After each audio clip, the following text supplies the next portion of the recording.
that, you know, but we just want to hit the ball hard somewhere, and that's our motto, hit ball hard, you know, and that's what we've got to do to be successful. We've got to get the scrappy people on base, the Mercados and the Macs.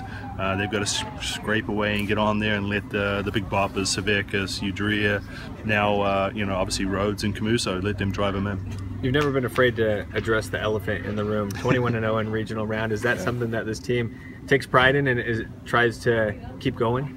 Well, it's not something we use as a motivational tool. You know, it's more about defending our home turf and getting to the next level.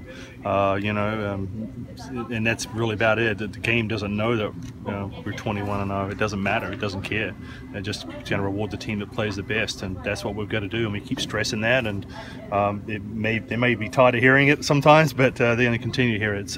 It's part of our blueprint process. The team that does the little things, which turn out to be big things all the time. Those are the teams that win, and that's what we've got to do. Does it make it easier for them to listen to you when you can show that your formula is working in these regional rounds? Yeah, it definitely is. I mean, like the blueprint is something Coach Kalidas put into practice about 4 or 5 years ago with this club, and you know, to let you know something, we're at 98.5% winning percentage when we have a higher blueprint number than a negative blueprint number. So you know, that's something we continue to push and stress. Obviously, we lose some games, but when we outscore the other team as far as our blueprint, which means doing the process, we tend to win.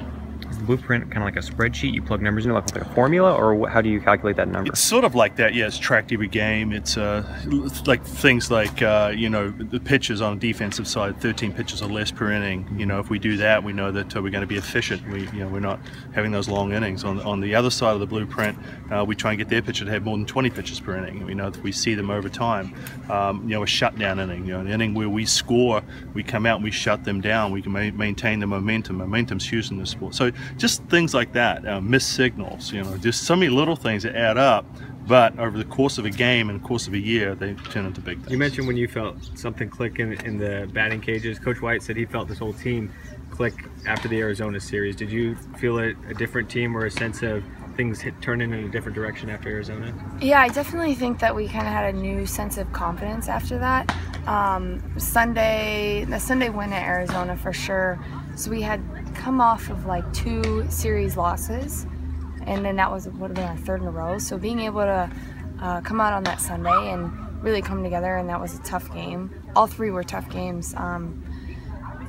So being able to come together in that, I think that said something about us as a team and what we can do together, and I think that's given us a little bit momentum since then. You've been swinging a hot bat recently, Shannon Rhodes has as well, and it seems like the whole team is doing a nice job getting on base. Do you think this is the most effective your offense has been all year long? I think yeah, overall. I do. I think different people are starting to step up. Lauren had a good game on Sunday, and her name just comes to mind, but yeah, I think different people are contributing in different ways, 1 through 9. Hitting picked up in the last 10-game winning streak, but other than that, what changed to kind of allow you guys to get out of that hole you found yourself in mid-season?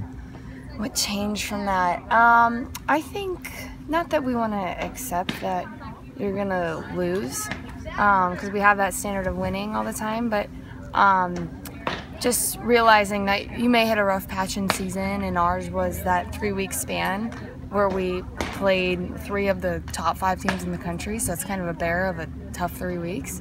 So I think like taking that into consideration and learning from it, I think we learned a lot from those 3 weeks. Although we did lose, I think 4 of 4. We were what, 4 and 6 at 3 and 3 and 6, yeah, something like that.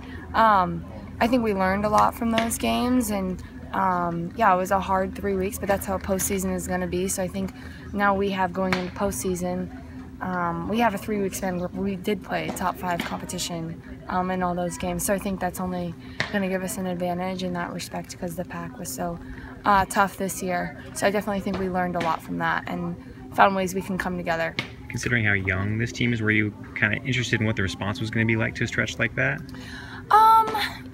I forget that our team's young. I mean, we're just players out there. Yeah, we have a lot of contributing freshmen, but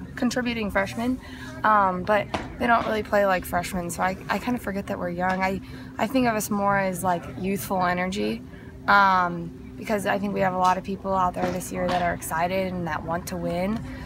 So I think if anything, we responded to that tough stretch by, especially with the youth in us, like coming back stronger and tougher. Coming off of that stretch and after the